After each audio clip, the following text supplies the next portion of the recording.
বিসমিল্লাহির রহমানির রহিম। আজকে প্রোগ্রামটার নাম হচ্ছে workshop with HR, head of HR.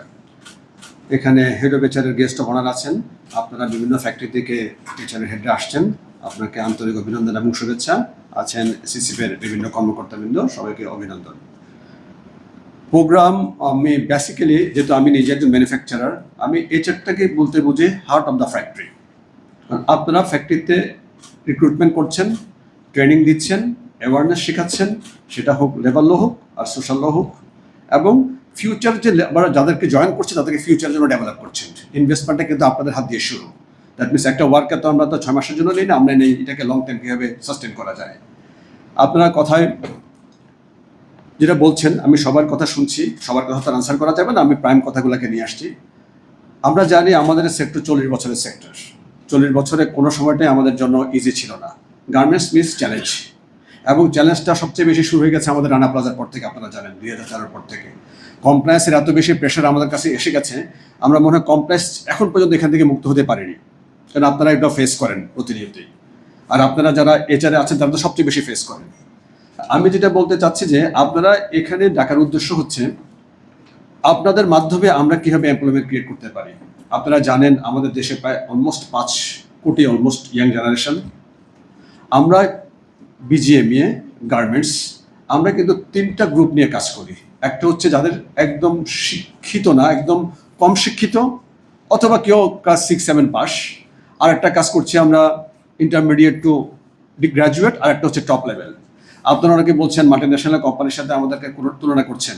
Multinational company এসে এখানে সব কিন্তু ক্রিমগুলো নিচ্ছে, আমরা কিন্তু ক্রিম নিচ্ছি না। আমরা নিচ্ছি একদম নিতান্তই সবচেয়ে পোরেস্ট, যাদের শিক্ষাও নাই এমন লোক আছে আমাদের, আছে কিনা? তো ওই জেনারেশনটাকে চাকরি দিতে গেলে আপনি কি ইনিশিয়াল স্টেজে গিয়ে তাকে 20,000 টাকা দিতে পারবেন? একসময় ছিল, আমি যখন ফ্যাক্টরি শুরু করি তখন বেসিক ছিল 760 টাকা, আর এখন বেসিক কথা আপনারাই জানেন। এখন একটা ওয়ার্কার ন্যূনতম আমার মনে হয় না 20 থেকে 22,000 টাকা নিচ্ছে কেউ পাচ্ছে, ঠিক কিনা? মানে সে একদম নভিস, এন্ট্রি লেভেল, যার কোনো এটা সম্পর্কে ধারণা নেই, তাকে আপনারা নিচ্ছেন। তার হয়তো মাইন্ডসেট দেখছেন সে আসলে কাজ করতে প্রস্তুত কিনা, তার মিনিমাম রিকোয়ারমেন্টগুলো দেখলে আপনাকে নিচ্ছেন, নিয়ে তাকে ট্রেনিংয়ে পাঠাচ্ছেন। তারা হয়তো 3 মাস ট্রেনিং করে তারা অপারেটর হচ্ছে, ঠিক কিনা? অপারেটর হওয়ার পরে কিন্তু তার স্যালারিটা হয়ে যাচ্ছে কিন্তু একটা স্ট্যান্ডার্ড লেভেলে হয়ে যাচ্ছে। তারপরে তার দক্ষতা অনুযায়ী, তার মেধা অনুযায়ী, তার ডেডিকেশন অনুযায়ী তার কিন্তু স্যালারিগুলো ইমপ্রুভমেন্ট হচ্ছে। তা আমরা যেটা চাচ্ছি কি, আমরা চাচ্ছি বর্তমানে আমরা জানি গার্মেন্টস সেক্টরের অবস্থা জানি, খুব হার্ড টাইম যাচ্ছে আমাদের। বিভিন্ন ফ্যাক্টরি বন্ধ হচ্ছে প্রতিনিয়তই, দেখতে পাচ্ছি। সকালবেলা উঠলে আমারও ভয় লাগে কখন কোনটা কোন সিচুয়েশন ক্রিয়েট হচ্ছে। তারপরে কিন্তু টিকে থাকতে হবে, হাল ছাড়া যাবে না। আপনারা বলছেন আমাদের বিভিন্নখানে ওয়ার্কার গার্মেন্টসে আসতে চায় না, আমাদের বদনাম হচ্ছে, আমাদের এখানে এনভায়রনমেন্টটা নেই। আসলে এটা একটা সময় ছিল। আপনি দেখেন আজ থেকে 3-4 বছর আগের অবস্থা দেখেন, যে তখন মাঝখানে আমরা একটা দুষ্ট চক্রের মাঝে বাংলাদেশ পড়ে গিয়েছিল, এবং আমাদের দুষ্ট চক্রকার আমাদের নেইবার্স কান্ট্রি আমাদের বদনাম করছিল তারা তখন। কারণ গার্মেন্টস সেক্টরে আমাদের মতো ডেভেলপ আমাদের কিন্তু সাউথ ইস্ট এশিয়াতে কেউ করেনি, ঠিক কিনা?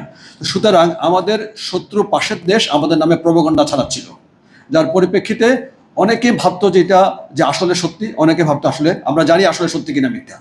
কিন্তু আপনি দেখেন বর্তমান আমাদের এই সরকার ক্ষমতায় আসার পর থেকে এর মধ্যে আমাদের পলিটিক্যাল ক্রাইসিস হচ্ছিল অনেক লং টাইম ধরে, স্টেবিলিটি ছিল না, যার পরিপ্রেক্ষিতে বাইরে থেকে ইনভেস্টমেন্টও আসেনি। কিন্তু বর্তমান সরকার ক্ষমতা আসার পর থেকে আমাদেরকে মানুষ অনেক খারাপ কথা বলতো, রক্তচোষা বলতো, আমরা খারাপ কাজ করি বলতো, অনেক কিছু হতো সেখানে। কিন্তু বর্তমান সরকার আসার পরে বুঝতে পেরেছে যে আসলে গার্মেন্টস ছাড়া সেকেন্ড কোনো অল্টারনেটিভ নাই। কারণ আমাদের আজকে 40 বছরে 40 লক্ষ এমপ্লয়মেন্ট আমাদের সরাসরি, আর ডিরেক্টলি প্রায় 2 থেকে 3 কোটির উপরে, সবচেয়ে বেশি হাইয়েস্ট $40 বিলিয়ন আমাদের এখান থেকে আসছে। আমাদের কম্পিটিটর যারা, আমরা যাদেরকে বলছি মেডিসিন, মাত্র $1.5 থেকে $2 বিলিয়ন। এবং আমরা বলছি যে আমাদের এখানে পাট আসুক, আমাদের এখানে চামড়া আসুক, আমাদের এখানে ফার্মাসিগুলো আসুক, বাট আমরা চাচ্ছি ওদেরকে আমাদের চেয়ে বেশি ফ্যাসিলিটি দেন, কিন্তু এত ইজি হচ্ছে না আসাটা। তো সুতরাং সরকার বুঝতে পেরে গার্মেন্টসকে এখন সবচেয়ে বেশি প্রায়োরিটি দিচ্ছে। গত বুধবারে আমরা প্রাইম মিনিস্টারের সাথে মিটিং করে আসছি। উনি ওনার কথা শুনে আমরা খুব অবাক হয়ে গেছি যে উনি বলছে আপনাদের জন্য যা যা করা লাগে we are ready to do that.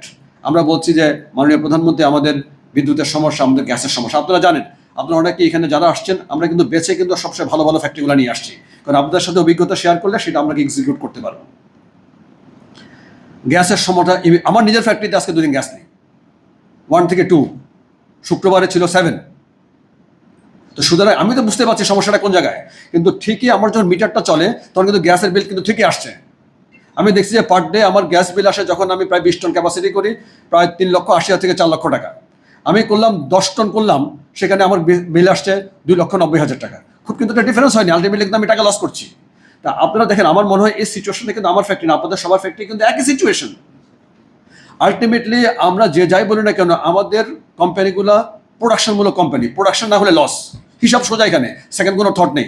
যদি আপনার ইলেকট্রিক না থাকে, আমরা জানি যে 6 থেকে 5 ঘন্টার উপর ইলেকট্রিক থাকছে না, বাকিটা আমাকে ডিজেল কিনতে হচ্ছে। তো ডিজেলের সিএমকে আমাকে ভাড়া দিচ্ছে না।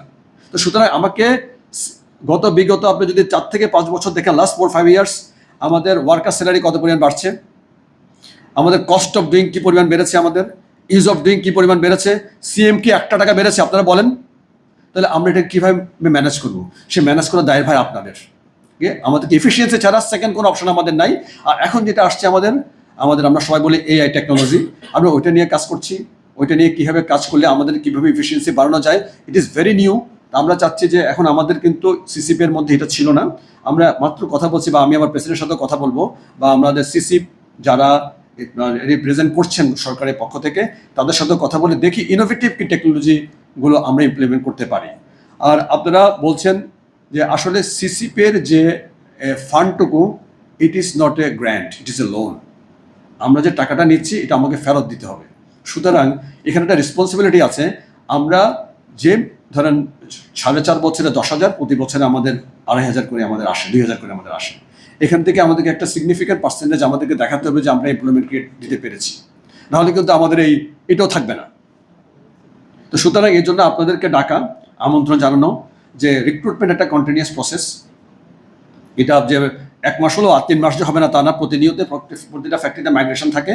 আপনাদের কাছে আমাদের অনুরোধ থাকবে, আপনারা যেন আপনাদের যেসব লোকগুলো নেন, আমাদের সিসিবের মাধ্যমে লোকগুলো নিলে যেটা হয় কি, সেখানে আমরা 3 মাসের একটা ট্রেনিং দিই। আমরা অনেকে বলেছেন ট্রেনিংটা বাড়ানোর জন্য, সম্ভব না কেন, টাইম যে সার্কেলটা, এই সার্কেলে ওই 4 বছরে যদি আমরা 10,000 করতে চাই, 3 থেকে 6 মাস করার কোনো সুযোগ নেই। তো আমরা ট্রেনিং সেন্টারগুলো করেছি বিভিন্ন কিন্তু ফ্যাক্টরিতে।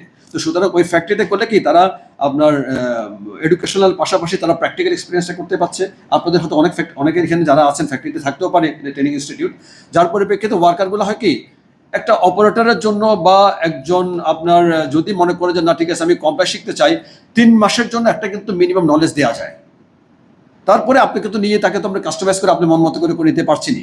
তো সেজন্য আমরা অনুরোধ জানাবো যে আপনাদের এখান থেকে, আপনারা অনেকে বলেছেন কি পরিমাণ আপনাদের ম্যান পাওয়ার প্রয়োজন, সেটা আপনারা ইন ডিটেলস আমাদের ওদের সাথে যোগাযোগ করবেন। আর এখানে আমি গত উইকে আপনাদের একটা ডিপার্টমেন্ট আছে বাগমা, আপনারা নিশ্চয়ই জানেন। তো সেই প্রোগ্রামে আমিও সেখানে গেস্ট ছিলাম। এখানে আমাদের একজন মন্ত্রী এসেছিলেন, আমাদের বিএনপির মহাসচিব, আমি সেখানে ছিলাম। আপনারা অনেকে প্রোগ্রাম করেছেন যে আমরা স্যার ম্যাক্সিমামই ওইখানে ছিল মানে ম্যানেজার থেকে জিএম লেভেল পর্যন্ত ওই অর্গানাইজেশনটা, যে আমরা বাইরে থেকে আমাদের এক্সপার্টেড হায়ার করতে হয়, আমরা কেন দেশ থেকে নিতে পারছি না। এটা সত্যি কথা যে আমরা আসলে দেশ থেকে কেন নিতে এখনো পারছি না, যদিও এই রেশিওটা এখন অনেক কমে আসছে। আমাদের নিতে পারছে না কেন, আমাদের যেটা বললাম না, মনে হচ্ছে কোথাও না কোথাও আমাদের স্কিলের প্রবলেম, শুধু মাল্টিপারপাসে মনে হচ্ছে। আমরা কমিউনিকেশন জানি, একজন বলে গেছেন এখানে, শুধু কমিউনিকেশন মানে শুধু ইংলিশ না, কমিউনিকেশন মানে কিন্তু মাল্টিপারপাস এসেছে, ভিশন, তার অ্যাটিটিউড, তার অ্যাপ্রোচিং, তার কীভাবে প্রেজেন্ট করবে, সব কিছু মিলিয়ে আমার মনে হয় এখানে আমাদের এখন অনেক গ্যাপ রয়ে গেছে। ওই ট্রেনিং প্রোগ্রামটা আমাদের এখানে আমরা ডেভেলপ করতে পারিনি, কারণ আমরা করেছি লো লেভেল থেকে মিড লেভেল পর্যন্ত, টপ লেভেল করিনি। আমিও চাই একজন এক্সপার্টের আনতে গেলে আমাদেরও অনেক শুরু থেকে অনেক ঝামেলা আমাদেরকে নিতে হয়, কারণ ওর ট্যাক্স ফাইল করতে হয়, tax ratio is very high, সেটা আমার কোম্পানিকে পেমেন্ট করতে হচ্ছে, তাকে একটা হাই স্যালারি দিতে হচ্ছে, তাকে 2 মাসের ছুটি দিতে হচ্ছে, তাকে টিকিটও দিতে হচ্ছে আপ ডাউনের। তো আমরা যদি একটা দেশি আমাদের কাউকে আমরা যদি এখানে প্রোভাইড করতে পারি, তাহলে আমার অনেক কিছুতে কিন্তু সেভ হচ্ছে এখানে। এবং একজন এক্সপার্টারের তার যে স্যালারিটা, এটা কিন্তু সিএম থেকে তাকে আলটিমেটলি যাচ্ছে। তো সুতরাং সব কিছু থেকে কাভার করা আসলে ডিফিকাল্ট হয়ে যায়। আমরা চাচ্ছি যে আমাদের এখান থেকে কীভাবে ডেভেলপ করা যায়, এটা নিয়ে আমরা কাজ করবো, যে টপ লেভেল কীভাবে ডেভেলপ করা যায়। আর আরেকজন বলছেন আমার ফ্যাক্টরিতে আমি কি সমস্যা, আমি কি ফেস করছি। এই মুহূর্তে আমার ফ্যাক্টরিতে মাইগ্রেশন লেভেল সুপারভাইজার লেভেলে বলতে গেলে খুবই কম, এটা আমি গত 2 মাসেরটা দেখেছি আমি। আর অপারেটর লেভেলে ছিল, আমি গত 3 মাসে খুব একটা মাইগ্রেশন পাইনি, আমি সত্যি কথা। আমাদের মাইগ্রেশন একটা জিনিস আমরা অনেক সময় রিজাইন দিই, আমরা বলি না, আমরা লেফটি বলে যেটাকে আমরা, সেটার হারও দেখলাম যে গত 2 মাসে 0 পর্যায়ে চলে গেছে। কারণ আমি তখন চিন্তা করলাম হঠাৎ করে 0 হয়ে গেল কেন, এটা তো 7 থেকে 8% থাকতো। দেখলাম যে আসলে বিভিন্ন ফ্যাক্টরিতে বন্ধ হওয়ার কারণে আমার মনে হয় অনেকে মাইগ্রেশনটা এখন খুব একটা হচ্ছে না, কারণ চাকরি চলে গেলে চাকরি আবার পাবে কোথায়। তা আমাদের, আপনারা জানেন, আমাদের বর্তমান সরকার একটা কর্মসূচি হাতে নিয়েছে 10,000 কোটি টাকা 20,000 কোটি টাকার একটা প্রজেক্ট শুধু গার্মেন্টসে দেওয়ার জন্য। বন্ধ ফ্যাক্টরি, আংশিক বন্ধ ফ্যাক্টরি গুলোকে কীভাবে আরম্ভ করা যায়। দেখেন সরকারের কিন্তু একটা খুবই সদিচ্ছা সেটা। তো এটার জন্য আমি নিজে কিন্তু শুধু সিসিপের না, বিজিবির পক্ষে আমি ওই ডিপার্টমেন্টও কাজ করছি। তো কাজ করতে গিয়ে আমরা আসলে দেখতে পাচ্ছি যারা 2019 থেকে আরম্ভ করে যেসব ফ্যাক্টরিগুলা আসলে বন্ধ হয়ে গেছে, বিভিন্ন কারণ, হয়তো ওয়ার্কিং ক্যাপিটাল হতে পারে এবং হতে পারে পলিটিক্যাল কারণে হতে পারে, সেটা যেগুলা রিয়েলি তারা আরো আরম্ভ করতে চায় ওদেরকে আমরা কিভাবে ফ্যাসিলিটেট করতে পারি, সে ব্যাংকিং হোক বা অন্য কোনো মেকানিজমে হোক, যেন তারা আরম্ভ করতে পারে। কারণ আমাদের যে বেকার জনগোষ্ঠী কাজে লাগাতেই হবে, কোনো চয়েস নেই। আপনারা জানেন আমাদের দেশ যাচ্ছে একটা ডেমোক্রেটিক ডিভিডেন্ডের মাধ্যমে যাচ্ছে, যেটার আমরা 2035 পর্যন্ত সে সুবিধাটা পাবো, এরপরে কিন্তু লাইফ টাইম আর আসবে না, আমি চাইলেও আনতে পারবো না। পৃথিবীর যে কটা দেশ উন্নত হয়েছে তারা এই ডিভিডেন্ডটাকে কাজে লাগিয়ে কিন্তু তারা ডেভেলপ করেছে। আমাদের জন্য ভেরি রাইট টাইম এখন। আমরা জানি অনেকে আপনারা বলেছেন জেনজির কথা, ইয়াং জেনারেশনের কথা। এখন ইয়াং জেনারেশন আপনার আমাদেরই হয়তো অনেকে ছোট ভাই অথবা আমারই সন্তান, এদেরকে আপনি অ্যাভয়েড করতে পারবেন? আপনার সন্তান যদি সবচেয়ে খারাপ হয়ে থাকে, আপনি অ্যাভয়েড করার কোনো সুযোগ আছে? কোনো সুযোগ নেই। আমরা তো দেখতে পেলাম কিছুদিন আগে ছোট্ট একটা ঘটনা, একটা পরীক্ষা নিয়ে কি হয়ে গেল, এটা কি আমরা আশা করেছি? আমরা দেখেন, আমরা যখন ছোট ছিলাম, আমরা, আমি জানি না এখানে অনেকে আমার বয়সে ম্যাক্সিমাম আমার অনেক ছোট হবেন, আমরা মাগরিবের নামাজের আগে বাসায় না ঢুকলে আর টেনশনে তখন মনে হয়েছে যে মারাই যাবো গিয়া, বাসায় গিয়ে কি রিপোর্টটা করবো। সিনিয়রদেরকে দেখলে বসতাম, মানে ভয়ে বসতাম না, দাঁড়িয়ে যেতাম, সালাম ছাড়া কথা নেই। এখন কি সেটা আছে? সুতরাং একটা পরীক্ষাকে নিয়ে আমরা দেখলাম আসলে এই জেনারেশনটা কোন দিকে চলে যাচ্ছে। তাই বলে আমরা তো আর হতাশ হলে হবে না, আমাদেরকে আমাদের কাউন্সিলের মাধ্যমে হোক বা ওদের কি চাচ্ছে ওদের অ্যাটিটিউড বুঝে আমাদেরকে কাজে লাগাতে হবে। আমরা কিন্তু ভাই হতাশ হলে হবে না, হতাশ হওয়ার কোনো সুযোগ নাই। এই আমাদের যে জনসংখ্যা, এই জনসংখ্যাটাকে আমাদেরকে জনশক্তিতে পরিণত করতে হবে। এখানে সেকেন্ড কোনো চয়েস আছে এখানে? তো সুতরাং আমরা সামনে আসছে আবার একটা বেটার জেনারেশন আসছে, তারা কি হবে উই ডোন্ট নো, তারা তো আরও মনে হয় কী হবে একমাত্র অনলি গড নোজ। তো সুতরাং সব কিছুর জন্য আমাদেরকে রেডি থাকতে হবে। বাংলাদেশ অনেক দিন পরে পলিটিক্যালি স্ট্যাবলিশ হয়েছে এবং সরকার চাচ্ছে যে আমাদের গার্মেন্টস ওনার যারা, আমরা একদিন ছিলাম নেগলেক্টেড, আমরা মনে হচ্ছে কিছুটা হলো আমরা সম্মানের দিকে যাচ্ছি এখন, কারণ ওনারা বুঝতে পেরেছে যে বাংলাদেশ ছাড়া, গার্মেন্টস ছাড়া এই বাংলাদেশকে টিকে রাখা রিয়েলি কোনোভাবে সম্ভব না। এটার সাথে কিন্তু আপনারা ওতপ্রোতভাবে জড়িত, কারণ আমরা যারা মালিকরা আছি, আমরা ফ্যাক্টরি কিন্তু ডিটেলে কাজ করি না, কাজ করেন আপনারা মিড ম্যানেজমেন্ট, কারণ বিশেষ করে HR ডিপার্টমেন্ট, জিএম একটা লেভেল, সে প্রোডাকশন দেখে বা একটা অন্য সব কিছু দিকে তাকে দেখতে হয়, কিন্তু আপনারা দেখছেন যে জিনিসটাকে নিয়ে এমপ্লয়মেন্ট ক্রিয়েট করতে হয় একদম আসল জায়গায়। সুতরাং আপনাদেরকে আমি অনুরোধ করব, আপনারা এমনভাবে কাউন্সিলিংটা করবেন কোনো নেগেটিভিটি যেন ভাই গ্রো না করে, পজিটিভলি দেখতে হবে। আমাদের দেশের যে জনসংখ্যা, এই জনসংখ্যাকে আমরা জনশক্তিতে পরিণত করবো ইনশাল্লাহ, করবো তো সবাই? এবং আপনাদের পরিচিত, আমি জানি যে আপনারা এখানে যারা আছেন আপনাদের সাথে নিশ্চয়ই আরো 10টা ফ্যাক্টরি পরিচয় আছে, কারণ আপনার বন্ধু বান্ধব, কারণ আমি গার্মেন্টসের মালিক, অটোমেটিক্যালি আমার কেন জানি আমার 10 জন ফ্রেন্ডের মধ্যে আমার 8 জন ফ্রেন্ডই গার্মেন্টসের মালিক। তো সুতরাং আপনাদের বন্ধু বান্ধব লেভেলই কিন্তু আজকে 10-15-20 বছরে সবার যে অভিজ্ঞতা দেখলাম এই সেক্টর থেকে, আপনাদের কিন্তু বন্ধু বান্ধব সবাইকে আপনারা বলবেন, যার যেখানে আপনার কোনো ওয়ার্কার যদি লেগে থাকে তারা যেন সিসিপির সাথে যোগাযোগ করে এবং আমরা এখানে মাধ্যমের জন্য আপনাদেরকে একটা ভালো একটা সার্ভিস দিতে পারি। আর সর্বশেষ যেটা বলতে চাচ্ছি, আমাদের দেশের আপনি দেখেন সামনের যে দিনগুলো আসছে আরো কঠিন চ্যালেঞ্জের মধ্যে আসছে, এবং বিশেষ করে মিডল ইস্ট যে ক্রাইসিসটা হলো এর পরিপ্রেক্ষিতে আমাদের ইউরোপে কিন্তু অর্ডার কমেছে। আমরা কিন্তু ইউএসএতে অর্ডার করতাম প্রায় $6.5 বিলিয়ন থেকে $7 বিলিয়ন, বাকিটা আমরা করতাম কিছু জাপান মার্কেট এবং বাকিটা ইউরোপে ছিল। লাস্ট আপনি দেখেন ফিউ ইয়ার্স না, মানে অ্যাটলিস্ট এবছর থেকে, মানে মিডল ইস্ট থেকেই আপনার যেহেতু কমা আরম্ভ করেছে, আমাদেরকে খেয়াল রাখতে হবে যে আমরা যেন খুব কশাসলি আগাই। আমাদের আননেসেসারি এক্সপেন্ডিচারগুলোকে আমাদেরকে খুবই আমাদেরকে ক্যালকুলেটিভ ওয়েতে নিচে নিয়ে আসতে হবে। আমরা এখন কাজ করি CPM, কস্ট পার মিনিট, তাই না? আগে ছিল কি, আগে আমরা CM বলতাম, CM এর কিন্তু এখন কোনো কাজ করে না সেখানে। তারপরে আমরা হচ্ছে CMB-তে চলে গেলাম আমরা। এখন প্রতিটা মিনিট যেখানে আমরা ক্যালকুলেশন করি, আপনাদের কাছে অনুরোধ থাকবে আপনারা যে ফ্যাক্টরিতে কাজ করছেন প্রত্যেকটা ফ্যাক্টরি থেকে আপনারা এমনভাবে কাজ করবেন যেন ফ্যাক্টরিগুলো যেন বাঁচে। ফ্যাক্টরিগুলো বাঁচলে ওয়ার্কারগুলো বাঁচবে, ওয়ার্কারগুলো বাঁচতে মালিক বাঁচবে, মালিক বাঁচতে দেশ বাঁচবে। আপনারা সবাই এখানে আসছেন, আপনাদেরকে অসংখ্য ধন্যবাদ। আপনাদের সাথে সামনে আবারও দেখা হবে। আমি মনে করছি আজকে সিসিপ এবং বিজিএমএ যে জন্য আপনাদেরকে ইনভাইট করেছে, এর মাধ্যমে ভালো একটা পার্সেন্টেজ অ্যামাউন্ট এমপ্লয়মেন্ট ক্রিয়েট হবে এবং আমরা এটার বেনিফিশিয়ারি হব সবাই মিলে। সবাই ভালো থাকবেন, সুস্থ থাকবেন। ধন্যবাদ। আসসালামু আলাইকুম।